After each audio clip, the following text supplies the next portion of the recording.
Ce récit incroyable sur l'accueil de rebelles syriens en Israël. Cela se passe au nord-est de l'État hébreu, dans un des derniers bastions en lutte avec l'armée de Bachar el-Assad. Les soldats israéliens récupèrent les combattants blessés, quels qu'ils soient, pour les faire soigner et ils les évacuent à Dodan. Le récit de Anne-Charlotte Inet.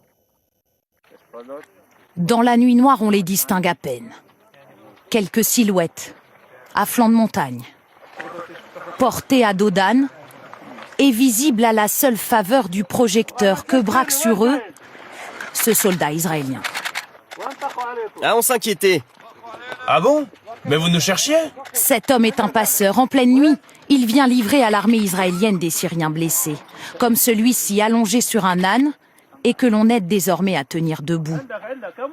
Il est pris en charge par des soldats et confié aux médecins de Tsahal. Les Syriens savent depuis 4 ans qu'il y a des points de passage spécifiques à la frontière, où on viendra les récupérer. Dès qu'ils arrivent, on les prend en charge. Certains blessés sont ensuite transférés dans cet hôpital de Nahariya. Ceux-là affirment avoir combattu contre l'armée de Bachar al-Assad et se disent reconnaissants envers un pays jusque-là ennemi. Je remercie les infirmières, les médecins, tous ceux qui m'ont aidé, et surtout l'État d'Israël, pour leur aide aux Syriens.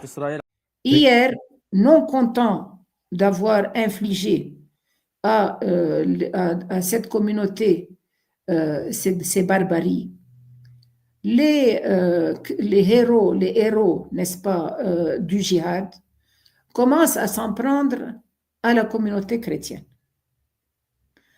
Ils sont en train de nous dire, nous avons commencé par les Alaouites, mais vous êtes sur la liste, vous suivez. Et il y a eu hier une profanation de la statue de la Vierge de Fatima, très drôle, avec des termes qui ne sont pas islamistes. C'est-à-dire, on commence par « il n'y a de Dieu qu'Allah », très bien. Et alors, il s'adresse à la statue en lui disant « tu lapideras l'adultère ». Ça vient du Lévitique. Oui.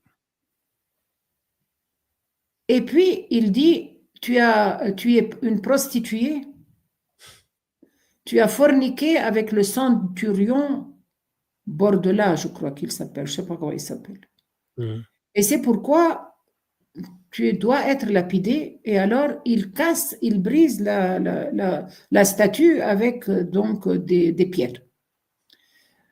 Un de vos collègues a attiré mon attention et alors il dit Allahu Akbar, c'est-à-dire au nom de l'islam, il est allé puiser dans le Lévitique et la loi qu'il a appliquée ne vient pas du Lévitique, c'est-à-dire l'accusation qu'il a lancée ne vient pas du Lévitique, mais elle ne vient pas non plus du Coran.